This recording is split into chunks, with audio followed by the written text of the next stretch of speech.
नमस्कार दोस्तों, मैं आपका होस्ट दोस्त विक्रांत जोशी आपका स्वागत करता हूं मैं आरएम शॉर्ट्स में, जिसमें हम लेके आते हैं दिन भर की स्पेस और डिफेंस न्यूज की टॉप 3 खबरें।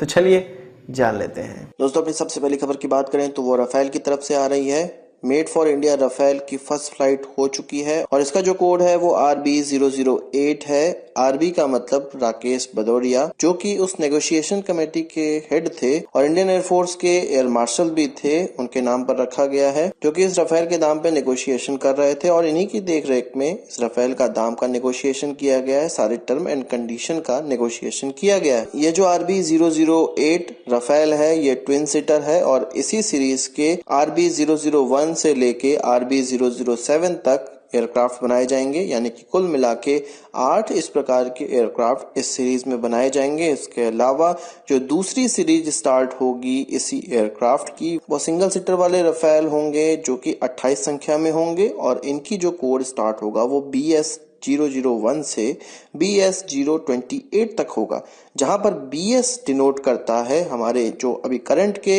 एयर चीफ मार्शल हैं उनका नाम, जो कि BS धनोआ है। जैसा कि आप जानते होंगे कि राफेल की जो डिलीवरी स्टार्ट होने वाली है वो सितंबर 2019 से होने वाली है और पूरे के पूरे ऑर्डर कंप्लीट करने की जो डेट है वो 2022 में है, सितंबर तक, जिसमें कि पहले सामान्य राफेल भारत आएंगे और फिर इसके बाद इसमें इंडियन स्पेसिफिक एनहेंसमेंट किए जाएंगे। सो जो भारत के लिए जिस प्रकार का मॉडल बनना है, जिस प्रकार का राफेल बनना है, उसकी फर्स्ट फ्लाइट हो चुकी है।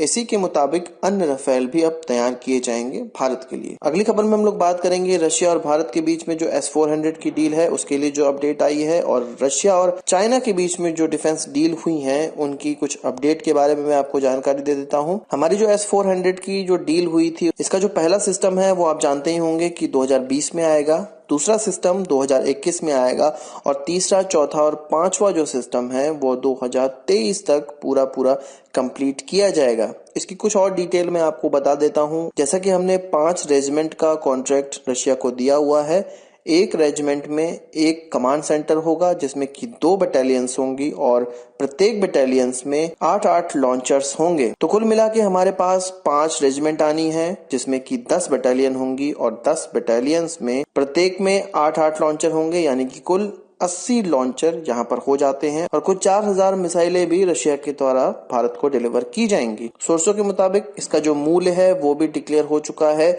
जो कि $5.43 बिलियन में हुआ है। यहाँ पर एक ध्यान देने वाली बात यह है कि हमें 5 रेजिमेंट लेने के लिए, 5 रेजिमेंट की डिलीवरी सुनिश्चित करने के लिए रशिया 5 सालों का समय ले रहा है, जबकि चाइना को डिलीवर करने के लिए यही सिस्टम रशिया ने 3 साल लिए हैं। तो ऐसा क्यों हुआ है यह भी मैं आपको बता देता हूं। आपको पता है कि रशिया के द्वारा जो भारत को मिसाइल्स मिलेंगे उनमें उनकी रेंज ज्यादा होने वाली है और वो नई मिसाइल है जिसका प्रोडक्शन स्टार्ट करने के लिए और बढ़ाने के लिए अभी रशिया को समय लगने वाला है, जबकि चाइना को हमसे इंफीरियर मिसाइलें मिली हुई हैं जिसकी मारक क्षमता 300 किलोमीटर से नीचे ही है और भारत को 400 किलोमीटर तक मारक क्षमता वाली मिसाइलें मिल रही हैं। इस कारण से भारत को जो नई मिसाइलें मिलनी है उसकी डिलीवरी सुनिश्चित करने में रशिया को थोड़ा लेट हो सकता है। आप लोग जानते ही होंगे कि चाइना ने रशिया को 24 Su-35 का ऑर्डर दिया हुआ है, इसी के साथ S-400 का भी ऑर्डर दिया हुआ है।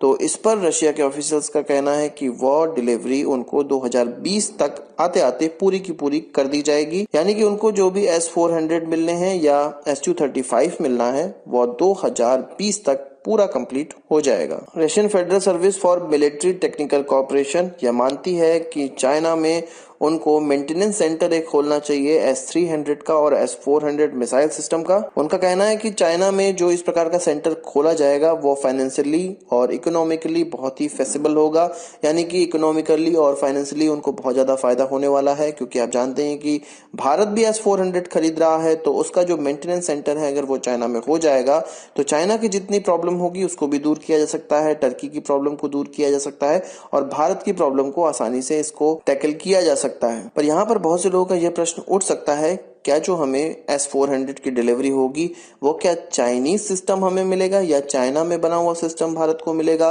तो मेरे हिसाब से ऐसा नहीं हो सकता है, क्योंकि यहाँ पर बात की गई है मेंटेनेंस सेंटर की ओनली, कोई भी प्रोडक्शन फैसिलिटी की बात नहीं की गई है।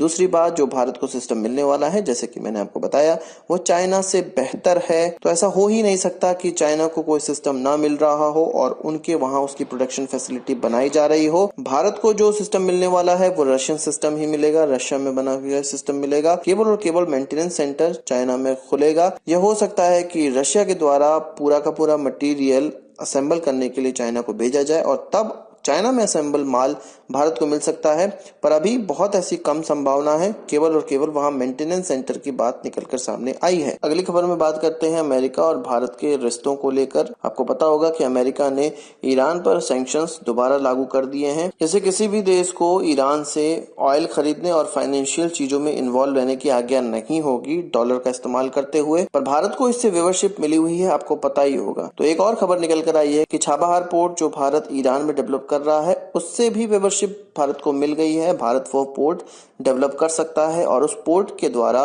उस पोर्ट से जो अफगानिस्तान में रेलवे लाइन कनेक्ट हो रही है उसको भी पूरा करने का उनको व्यूवरशिप मिल गई है। तो यह व्यूवरशिप डायरेक्ट इस चीज को इशारा करती है, डायरेक्ट यह बताती है कि जो अमेरिका की नजर है वो अफगानिस्तान में है और अफगानिस्तान में घुसने का उसको भारत ही एक जरिया नजर आ रहा है, क्योंकि भारत की अफगानिस्तान और ईरान से काफी अच्छी बनती है। और 2016 में अफगानिस्तान, भारत और ईरान के बीच में एक पैक्ट पर साइन हुआ है जिसमें कि इन देशों में ट्रांजिट और ट्रांसपोर्ट कॉरिडोर बनाए जाएंगे जो कि छाबहार पोर्ट का ही सहारा लेंगे, उसी का इस्तेमाल करेंगे। अमेरिका ने यह भी कहा है कि अफगानिस्तान को जिन भी चीजों की आवश्यकता है, जो भी सप्लाई की आवश्यकता है, उसको छाबहार पोर्ट के द्वारा पूरा किया जा सकता है, पर उसमें ऐसी कोई चीज का इस्तेमाल नहीं करना होगा, ऐसे कोई भी चीज अफगानिस्तान को नहीं देनी होगी जो कि सैंक्शंस के दायरे के अंतर्गत आती हो, यानी कि जिन पे सैंक्शंस नहीं लगे हुए हैं ऐसे शिपमेंट अफगानिस्तान को छाबहार पोर्ट के जरिए दिए जा सकते हैं। आपको मैं यहाँ पर बता दूं कि भारत के अलावा China, Italy, Greece, Japan, South Korea, Taiwan और टर्की को भी कुछ इसी प्रकार के एग्जेम्पशंस मिले हुए हैं, वेवरशिप्स मिली हुई हैं, जिसके द्वारा वो ईरान के साथ तेल व्यापार आसानी से कर सकते हैं। तो आज के इस वीडियो के लिए बस इतना ही।